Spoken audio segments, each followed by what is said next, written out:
Hello, I'm Brigantia Blackbird of Blackbird's Brew. Happy Friday, and welcome back to Storyteller's Corner. This week we're going to be taking a look at Harry Potter. Now, the world of Harry Potter enjoys the status of modern legend. It's a world of magic and all the possibilities of that great power. It's about coming of age, overcoming extraordinary odds. It's about friendship and love, and it's a morality play that's of right and wrong that's played out in the lives of the characters. And it's captured the imagination of a very wide audience of people, and naturally it has a special appeal to witches and wizards of every variety. I tend to watch the movies about once a year, pretty faithful about that. And it isn't only just because of how detailed the world building of the Harry Potter universe is, although that is very true. It is very detailed. But the appeal of it really lies in the flawed humanity of every character. No one is one dimensional. The reasons for the various conflicts of the story, it makes sense that they're happening and who they're happening between. And everyone evolves as things go forward. It's also a good story and a good example of how passing the torch is really meant to work. And the tests that we experience as we go through various life stages, they shape our character, they refine us, and that's what makes us fit to teach those who come after us when it comes time for them to pick up that torch from us. Now, every generation has the task of cleaning up the mess that was left by their elders, and every generation is also responsible for making the mess that their successor generation has to cope with. One of the things I like about how this manifests in the Potter universe is, the phoenix, and the idea of what the phoenix represents is an undercurrent throughout that entire series. It embodies the task that Harry and his entire community face of rising up from the ashes of what was before and being reborn, hopefully better and wiser, and understanding that the decisions they make now, it shapes the world to come, and those who inherit that world to come, they're going to have their own tests.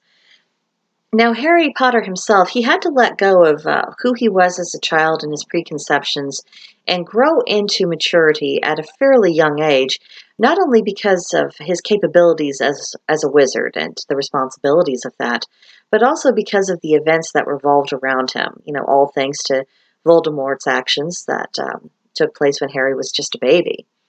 Now, what the story accomplishes quite gracefully is showing the journey of how someone can rise to the occasion and allow themselves to evolve the way they need to in order to deal with the reality they're presented with.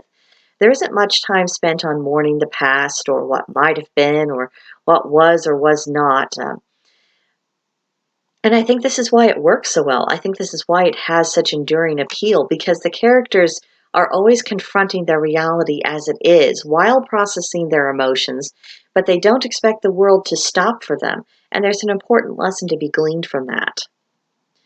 Interestingly, despite this being a wizarding story, power and talent, these are not the ultimate trump cards. It's about character, and it is the character of the people in this story that ultimately wins the day. Because if you look at it, all of Harry Potter's antagonists, they have more power than what he does in one way or another. And some of them are more talented or at the very least more experienced and more knowledgeable than he is. The odds are always against him every single time. And if you look at the situation objectively, it seems as though he just doesn't stand a chance of putting up any kind of effective resistance to what goes on around him. Does that scenario sound familiar? It should. It's a pretty reasonable and accurate description of our daily lives and the realities that the powers that be are doing their best to consolidate their own power at our expense and to render, you and me and everyone else helpless and powerless to oppose them. So I think there's a lot to be gleaned from, and a lot of inspiration to take from the story of Harry Potter and other stories like it. The reason why Harry Potter and the community that rallied around him that were ultimately successful is because they stopped worrying about the strength of their opposition. They stopped worrying about, how they had managed to get organized and how powerful they'd become and how many people who fell in line with them. They stopped thinking about that. They stopped psyching themselves out about, what might happen when they took a stand.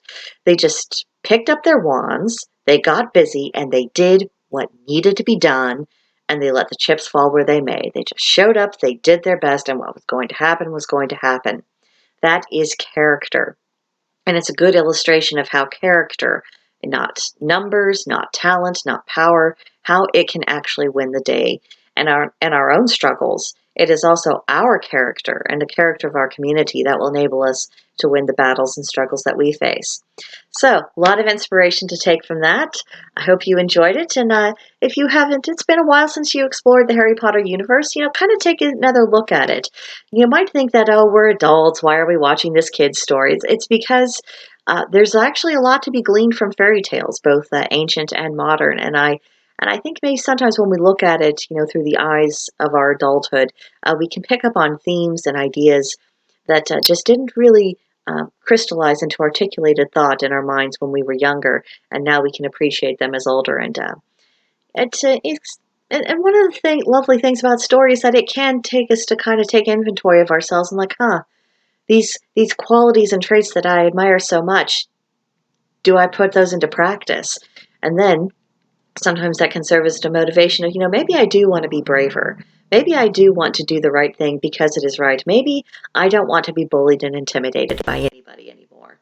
So, lots of food for thought there. Hope you enjoyed it. If you'd like to carry on the conversation, please feel free to visit me at Blackbird's Brew on Discord. There's a link to join in the description box below. And as always, please subscribe to the channel, like the video, leave a comment.